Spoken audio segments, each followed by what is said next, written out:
नमस्कार, मी अनुपमा खानविलकर आणि आपण पाहताय झी 24 तास आणि या विशेष कार्यक्रमामध्ये आपल्या सगळ्यांचं मनापासून स्वागत.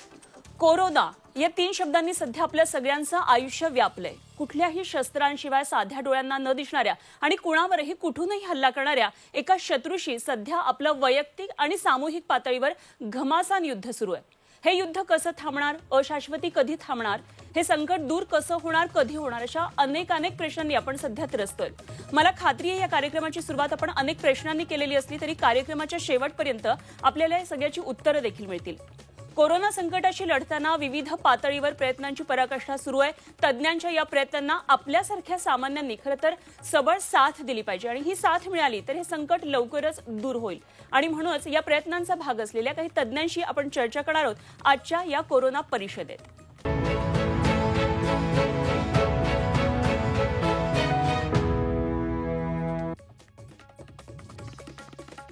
तर आजच्या झी 24 तासच्या या कोरोना परिषदेमध्ये सहभागी होण्यासाठी आज आपल्याबरोबर विविध क्षेत्रातले मान्यवर तज्ज्ञ आहेत. यामध्ये आज डॉक्टर शशांक जोशी हे टास्क फोर्सचे सदस्य आहेत जे सहभागी होणार आहेत. तसंच माजी सनदी अधिकारी महेश झगडे आपल्या या आजच्या कार्यक्रमामध्ये सहभागी होतील आणि एकंदरीतच प्रशासकीय कारभाराबाबत किंवा एकंदरीत प्रशासकीय तयारी नेमकी कशी असली पाहिजे यावर ते बोलतील. कोरोना काळामध्ये सोशल मीडियावरून भारतीयांना गाईड करणारे इंग्लंडमधले Covid आयसीयूचे consultant doctor Sangram Patil आणि यूके मधून आपल्यावर सहभागी होतील, तर अमेरिकेतून डॉक्टर रवी गोडसे आपल्याबरोबर असतील. तसंच कोविड काळामध्ये सर्वसामान्यांचं मनोबल उंचावण्यासाठी काम करणारे मानसोपचार तज्ज्ञ डॉक्टर राजेंद्र बर्वे या कार्यक्रमामध्ये आपल्याबरोबर असतील. आपण या एकेका सेगमेंटचा अगदी सखोल विचार करणार आहोत. अनेक प्रश्न तुमच्या माझ्या मनात आहेत, या प्रश्नांची आपण उत्तरं या तज्ज्ञांच्या मदतीने शोधण्याचा प्रयत्न करणार आहोत. तेव्हा चला लगेचच सुरू करूया कोरोना परिषद.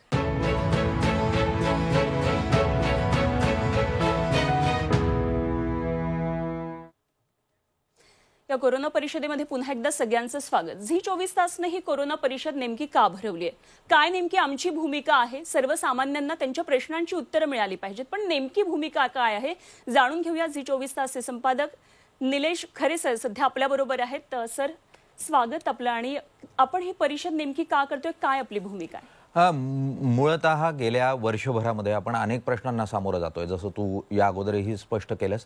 पण मधल्या काळामध्ये राजकीय वादळ खूप मोठ्या प्रमाणावर उठलं. मग ते रेमडेसिवीरवरून असो, ऑक्सिजनवरून असो, आणि मुळात आपण जो मूळ मुद्दा आहे त्याला विसरतोय अशा स्वरूपाचं चित्र तयार झालं.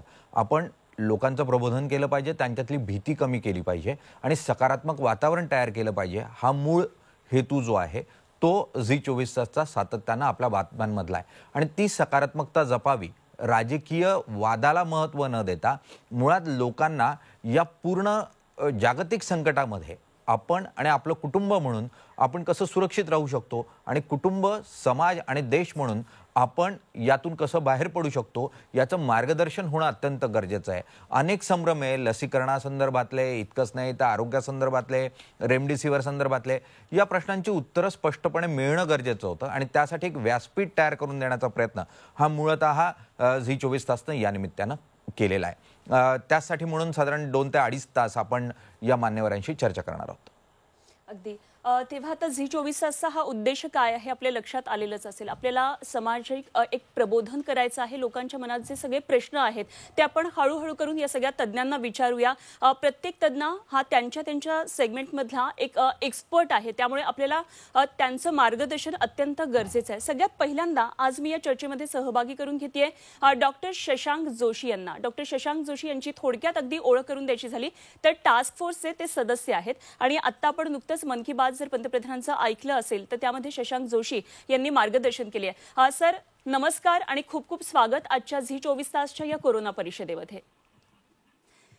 नमस्कार. सगळ्यात पहिला मला प्रश्न विचारायचा जो सध्या कळीचा मुद्दा आहे आणि प्रत्येक सामान्य माणसाच्या मनातला हा विचार आहे तो लसीबाबतचा.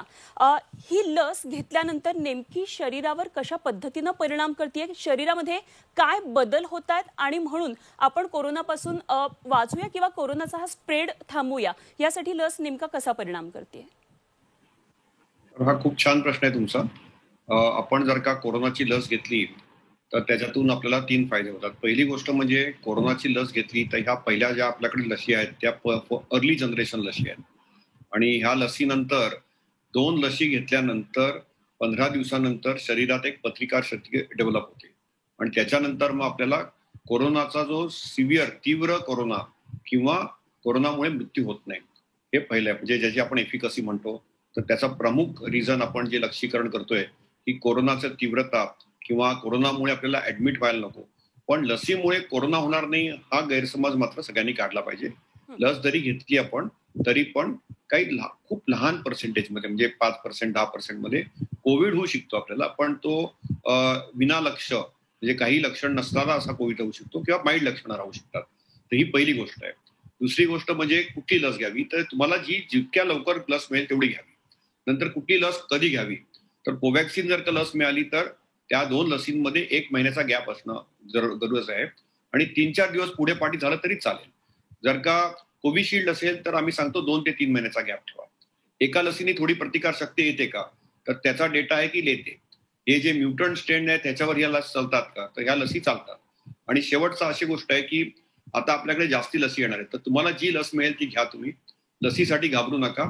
पण तुम्हाला काही आजार असेल, तुम्हाला काही एलर्जी असेल, तुम्हाला काही अनाफॅलेक्सिस असेल, तर मग वैद्यकीय लसीकरणाने आपला मृत्यू दर कमी राहील. किंबहुना आपल्याला हॉस्पिटलमध्ये किंवा व्हेंटिलेटरची गरज पडणार नाही. आणि लसीकरण हे फार मोठी आहे, पण लस घेतल्यानंतर सुद्धा लस घेताना सुद्धा आपल्याला मास्क किंवा डबल मास्क करणं हे फार महत्वाचं आहे. कारण आता आधुनिक संशोधनातून हे कळलेलं आहे की कोरोना जो आहे तो हवेतून येणारा जो किटाणू आहे आणि एअरबोर्न ड्रॉपलेट आहे. त्यामुळे मास्क आणि लस या दोघांचं समीकरण आपल्याबरोबर राहणार आहे 2021, 22, 23 मध्ये. 3 वर्ष आपल्याला मास्किंग करावंच लागणार आहे, डिस्टन्सिंग करावं लागणार आहे. आणि आपण जर का आपल्याला गरज नसेल तर बाहेर पडू नका सध्या तरी, कारण आता दुसरी लाट खूप आहे. पण नंतर जेव्हा बाहेर पडायला लागाल तेव्हा ऍटलीस्ट लस जरी दोन्ही तुमचे घेतले असतील, तुम्ही तुमच्या शरीरामध्ये अँटीबॉडी असतील, तुम्हाला कोविड होऊन गेला असेल तरी सुद्धा तुम्हाला मास्क हा घालावाच लागणार आहे. शेवटची गोष्ट, कित्येक लोक मला हा प्रश्न विचारतात, आमची 1 लस झाली आता मला कोविड झालाय, आम्ही दुसरी लस कधी घ्यायची. तर त्याचं उत्तरही सोपं आहे की 3 महिने थांबा, 3 महिन्यानंतर लस घ्या. आणि कित्येक लोकांना हा प्रश्न असतो, कित्येक लोक म्हणतात की आता आम्हाला कोविड झालाय, मग आम्ही लस कधी घ्यायची, तर आम्ही म्हणतो 1.5 ते 3 महिने थांबा. या सगळ्यांची उत्तरं तुम्हाला पटकन दिलेत मी, कारण हे खूप प्रश्न येतात सगळ्यांच्या मनामध्ये. पण लस आपल्याला कोरोनातून नॉर्मल लाईफला यायचं असेल तर लसीसाठी अजिबात न घाबरता लस घेणं महत्वाचं आहे. पण तुम्हाला काही आजार असतील किंवा अलर्जी असतील तर मात्र वैद्यकीय सल्ला घेणं हे फार महत्वाचं आहे. अगदी. सर, लसीबाबतचे बरेचसे गैरसमज किंवा बरेचसे प्रश्न तुमच्या या उत्तरामधून खरं तर मला वाटतं याचं उत्तर झालेलं आहे तुमच्या या सगळ्या मुद्द्यांमधून. आणखी एक महत्त्वाचा प्रश्न, खरं तर लसीचे प्रश्न हे थांबत नाही म्हणून पुढचा प्रश्न असा, आत्ता आपण 2 डोस पर्यंत थांबतोय लसीकरणामध्ये, मात्र पुढे सुद्धा अशा प्रकारे लसीकरण करावं लागणार आहे का? साधारण 3ऱ्या लाटेची एक शक्यता वर्तवण्यात येते, तर अशा प्रकारे किती वेळा लस घ्यावी लागू शकते? हा खूप छान प्रश्न आहे. आपल्याला जसं आपण फ्लूचं वॅक्सिन दरवर्षी घेतो तसं आपल्याला कोविडचं वॅक्सिन दर 6 महिने किंवा वर्षांनी घ्यावं लागणार आहे. आता तरी याच्यावरती खूप रिसर्च चालू आहे, पण एक वार्षिक आपल्याला प्रोग्राम लागणार आहे लसीसाठी. याच्याबद्दल काहीही दुमत नाहीये. आणि 3री लाट 4थी लाट ही येणार आहे, पण त्याची जी तीव्रता आहे ती आपल्याला कमी करायची आहे. म्हणजे त्या लाटेतून आपल्याला सामोरं जायचंय इफ पॉसिबल विदाउट रिस्ट्रिक्शन्स, किंवा ही ब्रेक द चेन पॉलिसी न वापरता आपल्याला नॉर्मल आपलं जे कामकाज आहे ते ऍटलीस्ट रिस्ट्रिक्शन्स विदाऊट आपण करू शकतो का. आणि त्याच्यासाठी मास्किंग आणि लसीकरण या दोघांचंही समन्वय होणं फार महत्वाचं आहे. अगदी. सर, आणखी एक महत्त्वाचा प्रश्न जो सध्या राज्यभरात प्रत्येक सामान्य माणसाला म्हणूया किंवा ज्याचे प्रत्येकाचा एक रुग्ण आपतेष्ठ रुग्णालयामध्ये सध्या दाखल आहे, तो म्हणजे रेमडेसिवीरचा प्रश्न. सर, हा जो तुटवडा आहे किंवा राज्यभरामध्ये रेमडेसिवीर बाबतची जी परिस्थिती आहे याबाबत तुम्ही कसा प्रकाश टाकाल, या मुद्द्यावर काय सांगाल? मला खूप ह्याच्याबद्दल इमोशनल फिलिंग्स आहेत, कारण रेमडेसिवीर हे काही जीव वाचवत नाही. म्हणजे ही पहिली गोष्ट आहे. लाईफ सेव्हिंग हे औषध अजिबात नाहीये. तर रुग्णांनी पण आणि डॉक्टरांनी पण जर का इंडिकेट नसेल तर लिहू नये ते. आणि पहिली गोष्ट म्हणजे रेमडेसिवीर हे एक्सपेरिमेंटल प्रायोगिक इमर्जन्सी औषध आहे. हे इंजेक्शन घरी कधीही देऊ नये. हॉस्पिटलमध्ये ज्या रुग्णांना ऑक्सिजन लागतं त्यांनाच लागतं हे. मॉडरेट कोविडमध्ये त्याचे 2-3 फायदे जरूर आहेत. पहिला फायदा म्हणजे की हॉस्पिटलमधले 2 ते 3 दिवस कमी लागतात हॉस्पिटलमध्ये राहायला. दुसरं म्हणजे क्लिनिकल रिकव्हरीमध्ये ती एड होते, फास्ट रिकव्हरी होते. मात्र त्याच्यामुळे आपला जीव वाचत नाही. हे जीव वाचवणारं औषध नाहीये. अशी बाकी स्टिरॉइडनी जीव वाचतात, प्राणवायू ऑक्सिजननी जीव वाचतात, त्याच्यानंतर अशी दुसरी काही रेअर औषधं आहेत, टॉसिलिझुमॅब, बिटोझोब, त्यांनी आपला जीव वाचू शकतो सायटोकाईन स्टॉर्ममध्ये. पण रेमडेसिवीरमुळे जीव वाचत नाही. त्यामुळे रेमडेसिवीरसाठी मागणी रुग्णांनी पण करू नये, लोकांनी पण करू नये, किंबहुना डॉक्टरांनी पण ते जिथे गरज नाहीये तिथे लिहू नये. जर का असेल तर त्याचा फायदा निश्चित होईल ज्यांना हॉस्पिटलमध्ये ऑक्सिजनची गरज आहे त्यांनाच. ज्यांना ऑक्सिजनची गरज नाहीये त्यांना हे रेमडेसिवीर औषध देऊन हे फार मोठा फायदा होणार असं नाही. आणि रेमडेसिवीर हे औषध आहे तर आपला जो कोरोना व्हायरस आहे तो पहिल्या 9 ते 10 दिवसामध्ये जेव्हा ऍक्टिव्हली मल्टिप्लाय करत असतो त्याच अवधीमध्ये दिलं तर त्याचा फायदा होतो. त्याच्यानंतर रेमडेसिवीर घेऊन काहीही फायदा होत नाही. त्यामुळे ही काही जादूची कांडी अजिबात नाहीये. त्याच्यामुळे जीव अजिबात वाचत नाहीये. फक्त रिकव्हरीमध्ये आणि हॉस्पिटलच्या स्टेमध्ये 2-3 दिवसाची अवधी कमी होतो. एवढ्याच गोष्टी आहेत रेमडेसिवीर बद्दल. त्याच्यामुळे त्याच्या पाठी फार जास्ती धावपळ करू नका. ऑक्सिजन घ्या, स्टिरॉइड घ्या आणि तुमच्या डॉक्टरनी सांगितलं की रेमडेसिवीरची गरज आहे तर जरूर घ्या. आणि मला वाटतं महाराष्ट्र सरकारने खूप प्रयत्न केलेले आहेत. रेमडेसिवीरचा जास्तीत जास्त साठा ठेवलेला आहे. पण तो ज्या गरजू रुग्णांना गरज आहे त्यांनाच तो मिळू द्या. अननेसेसरी त्याचा दुरुपयोग करू नका. हीच माझी विनंती आहे. आणि त्याच्या पाठी लागू नका की रेमडेसिवीर नाही मिळालं म्हणून असं झालं. लवकरात लवकर कोरोनाचा जो आपला टाइम टेबल आहे ते 14 ते 21 दिवसाचा टाइम टेबल आहे. आणि लोक काय करतात पहिल्या आठवड्यात काही सिम्पटम होते, लक्षण येत नाहीत आणि मग सडनली ते डिटरेट होऊन उशिरा जातात. किंबहुना त्यांच्या मग कधी कधी आम्ही मृत्यू बघतो एक 12 तासात 24 तासात. तसं करून देऊ नका. घरी एक साधा पल्स ऑक्सिमीटर ठेवा. एक 6 मिनिटं चाला. सॅच्युरेशन बघा. सॅच्युरेशन जर का पडलं, ऑक्सिजनची गरज पडली तर मात्र तुम्ही स्टिरॉइड तातडीने चालू करा. बेड मिळायच्या अगोदर तो चालू केलं तरी चालेल. ऑक्सिजन घ्या तुम्ही आणि त्याच्यानंतर तुम्ही रेमडेसिवीरचा वापर करू शकता. पण त्यात रिकव्हरी वाढते पण जीव मात्र वाचत नाही. सर, खूप महत्त्वाचा एक प्रश्न. सध्या खरं तर आपली लसीकरणाचा आजपासून खूप मोठा ड्राईव्ह राज्यभर सुरू झालेला आहे. अनेक लोक यामध्ये आजच्या या ड्राईव्हमध्ये सहभागी होतील. आजपासून सुरू झालेल्या एक महत्त्वाचा प्रश्न असा की दररोज नवे नवे स्ट्रेन येतात. म्हणजे तशा प्रकारच्या बातम्या, तशा प्रकारची माहिती आपल्यापर्यंत पोहोचते. त्यामुळे एक प्रकारची भीती आहे. तेव्हा असे जेव्हा नवीन स्ट्रेन येतात त्याचा शोध लागतोय संशोधकांना, तेव्हा ही लस कितपत उपयोगी पडेल या नव्या सगळ्या स्ट्रेनचा सामना करण्यासाठी? हा खूप छान प्रश्न आहे. कारण जसे आपली ही लाट आली तर हा नवीन स्ट्रेन होता आणि हे स्ट्रेन येत राहणार. म्हणजे आपण जसे आता नवीन शर्ट, नवीन साडी घालतो त्याप्रमाणे कोरोना पण आपले शर्ट बदलतोय आणि त्याचं जे बाहेरचं कवच आहे ते थोडं बदलतंय. त्याला म्युटंट म्हणतात लोक. पण म्युटंट म्हणजे काय असं घाबरायचं कारण नाहीये. आणि आता भारतामध्ये आपल्या महाराष्ट्रामध्ये डबल म्युटंट आहे. बंगालमध्ये ट्रिपल म्युटंट आहे. दिल्लीमध्ये ब्रिटिश स्ट्रेन आहे. तर ह्या सगळ्यांवरती हे लस चालेल का ही शंका सगळ्यांना असणं साहजिक आहे. तर आपल्या हैदराबादमध्ये सेंटर फॉर सेल्युलर मायक्रोबायोलॉजी जी CSIRC इन्स्टिट्यूट आहे तिथे डॉक्टर राकेश मिश्रानी एक शोध निबंध त्यांनी पब्लिश केलेला आहे. त्यांनी कोविशिल्ड लसी आणि म्युटंटचा एक अभ्यास केलेला आहे आणि त्यांनी त्याच्यात दाखवलेलं आहे की ही कोविशिल्डची जी लस घेतो ती बहुतांश ह्या नवीन स्ट्रेनवर उपयुक्त ठरते. पण थोडंफार इम्युन एस्केप होऊ शकतं काही स्ट्रेन्समध्ये. पण ऍटलिस्ट त्यांनी त्या कोविशिल्ड बद्दल सांगितलेलं आहे. त्याच्यानंतर एक साधारणतः महिना-दीड महिन्यापूर्वी एक शोधनिबंध आलेला आहे कोव्हॅलेंट सिलावर आणि तो पण आता ICMR आणि भारत बायोटेकनी पब्लिश केलाय की कोवॅक्सिन म्युटंटवर काम करतात. त्याच्यामुळे ह्या दोन्ही ज्या आत्ता करंट लसी आहेत त्यांचा म्युटंटवर इम्पॅक्ट आहे. तिसरी लस येणार आहे स्पुटनिक लस. त्याच्या पण म्युटंट स्ट्रेनवर डाटा आहे. त्यांची ब्रिचिंग ट्रायल भारतात चालू आहे. तर त्याचाही डाटा पब्लिक डोमेनमध्ये अवेलेबल होईल. आता तो पब्लिक डोमेनमध्ये अवेलेबल नाहीये. तर तुम्ही न घाबरता मात्र लस घ्या. लसीने तुम्हाला प्रोटेक्शन होणार. त्या म्युटंट बद्दल पण प्रोटेक्ट व्हायची जास्त शक्यता आहे.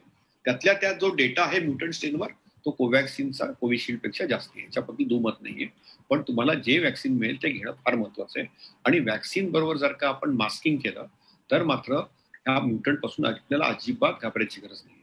कारण कुठलाही म्युटंट असला तरी सगळ्यात स्ट्रॉंग जे आज वॅक्सिन आहे कोरोनाबद्दल ते सिंगल किंवा डबल मास्क घाला. तर डबल मास्क म्हणजे काय की तुम्ही एक साधारणतः सर्जिकल 2 रुपयाचा सर्जिकल 3 प्लाय मास्क घाला. त्याच्यावरती कापडी मास्क घाला. कारण आता माहिती आपल्याला की साध्या कापडी मास्कमुळे कोरोनाचा संसर्ग कमी होत नाही. त्यामुळे मास्क घालणं हे महत्वाचं आहे. पण त्याचबरोबर जर का तुम्ही डबल मास्क केलं तर तुम्हाला जास्ती प्रोटेक्शन मिळू शकतं. सगळे जणांना N95 मास्कची गरज नसते. N95 मास्क हा नॉर्मली कोरोना रुग्णांना आम्ही जेव्हा बघतो हॉस्पिटलमध्ये जातो त्यांना बघतो. पण अदरवाईज याची काही गरज नसते. ठीक सर, एक शेवटचा प्रश्न या डिस्कशनच्या. खरं तर ही दुसरी लाट ही खूप आपल्याला फटका देऊन गेली आहे किंवा देतीये असं म्हणूया आपण. अत्युच्च अशा एका पीक आत्ता सिच्युएशनला आपण पोहोचलेलो आहोत असंही म्हटलं जातंय. सगळ्यांच्या मनात हाच प्रश्न आहे की ही लाट कधी ओसरणार, ह्या लाटेवर आपण इथपर्यंत आता आलेलो आहोत, हे कधीपर्यंत राहील आणि ही लाट कधी ओसरेल, काय सांगाल याविषयी? तर प्रत्येक लाट ओसरते, त्याच्यामुळे ही लाट पण ओसरणार. आणि तुम्ही सगळ्या स्पॅनिश फ्ली पासून बघितलं तर दुसऱ्या लाटेचा जो तीव्रता असते ती खूप जास्त असते. तर ती लाट आली फार पटकन, पण रिकव्हरी तितकीच फास्ट आहे. आता आपण पीकवर आहोत, महाराष्ट्र पीकवर आहे. माझ्या मते एक आठवडा, एक 15 दिवस अजून पीकवर राहील आणि मग ओसरायला सुरुवात होईल. आणि माझ्या मते मेच्या एंडला किंवा जूनच्या मध्याला ही लाट ओसरेल, याच्याबद्दल दुमत नाही. पण ह्याच्यामध्ये आपल्या सगळ्यांच्या कॉपरेशनची खूप गरज आहे. लाट कमी करण्यासाठी आपण जेव्हा अनलॉक करू आणि लाट ही कंटिन्युअसली कंटेन करण्यासाठी जेव्हा आपल्या रिस्ट्रिक्शन्स कमी होतील तेव्हा आपण मास्क घालणं, लस घेणं, डिस्टन्स ठेवणं हे अनिवार्य आहे. हे जर का आपण परत पूर्वीसारखं गाफील राहिलो, मास्किंग घातलं नाही, तर आपण बॅक टू स्क्वेअर वन जाऊ. हे आपल्या हातात आहे की ही लाट किती वेळ चालेल. पण आत्ता ज्या रिस्ट्रिक्शन चालू ठेवल्या आपण, तर मला असं वाटतं की मुंबईत तर आता ऑलरेडी लाटेची ओटी यायला सुरुवात झालेली आहे. आपल्या ज्या 13 ते 14 डिस्ट्रिक्ट्स आहेत महाराष्ट्रामध्ये, तिथे पण ही याची ओटी याची संकेत दिसतात आपल्याला. पण आता या सगळ्या फ्लॅट प्लॅटूवर आहेत आणि महाराष्ट्र पण याच्यातून बाहेर पडेल एक 15 दिवसात किंवा 30 दिवसात. ही जी लाट आहे ही ओसरायला सुरुवात होत आहे. तर मी खूप आशावादी आहे आणि मला असं वाटतं की आपण पूर्ण महाराष्ट्रामध्ये सगळ्या नागरिकांनी ठाम निश्चय केला पाहिजे की मास्क घालावा, शक्यतो असेल तरच बाहेर पडावं, लस मात्र जरूर घ्यावी आणि सतर्क राहावं, 24 तास सतर्क राहावं. आपण या कोरोनातून बाहेर पडू. तिसरी लाट, चौथी लाट येऊ शकते, पण त्याच्यासाठी आपण जर का लसीकरण केलं आणि कोविड अप्रोप्रिएट बिहेवियरचं पालन केलं तर मला असं वाटतं की कुठल्याही लाटेचं आपल्याला घाबरायची कारण नाही. ही लाट आपल्याला खूप गंभीर लाट होती. या लाटेने अजूनही ही लाट आहे, मी असं म्हणू शकत नाही की लाट गेलेली आहे. ही लाट ओसरायची शक्यता आहे आठवडा किंवा 15 दिवसानंतर महाराष्ट्रामध्ये. आणि मुंबईमध्ये क्लिअर कट लक्षण ऍटलीस्ट एक आठवड्यापासून तरी दिसत आहेत की ओसरायला लागलेली आहे. पण मात्र अजिबात आपण गाफील राहून याच्यामध्ये काहीही गडबड केली नाही पाहिजे. आजचा जो आपला चालू आहे त्याच वेगाने ती कमी आहे. आता आपल्या रिकव्हरीज ह्या 13-14 डिस्ट्रिक्ट्समध्ये खूप छान आहेत. डबलिंग टाइम वाढलेला आहे. टेस्ट पॉझिटिव्हिटी रेट कमी व्हायला लागलेला आहे. तो 5% खाली यायला ऍटलीस्ट माझ्या मते 1 महिना तरी जाईल मिनिमम. अगदी सर, खूप आशादायी खरं तर तुम्ही चित्र हे निर्माण केलंय आणि मला वाटते तुमचे हे जे 2 शब्द आहेत ते खूप महत्त्वाचे आहेत. एकतर आलेली लाट ही ओसरणार आहेच आहे, मात्र त्यासाठी आपल्या सगळ्यांचे प्रयत्न, सामूहिक प्रयत्न हे खूप गरजेचे आहेत. सर, आज तुम्ही झी 24 तासच्या कोरोना परिषदेमध्ये आलात आणि तुम्ही हे मार्गदर्शन केलं आणि मुळात काय नेमकी सध्याची परिस्थिती आहे याविषयी सांगितलं आणि पुढे आपण काय केलं पाहिजे याविषयी आपण सांगितलं. याबद्दल मनापासून धन्यवाद.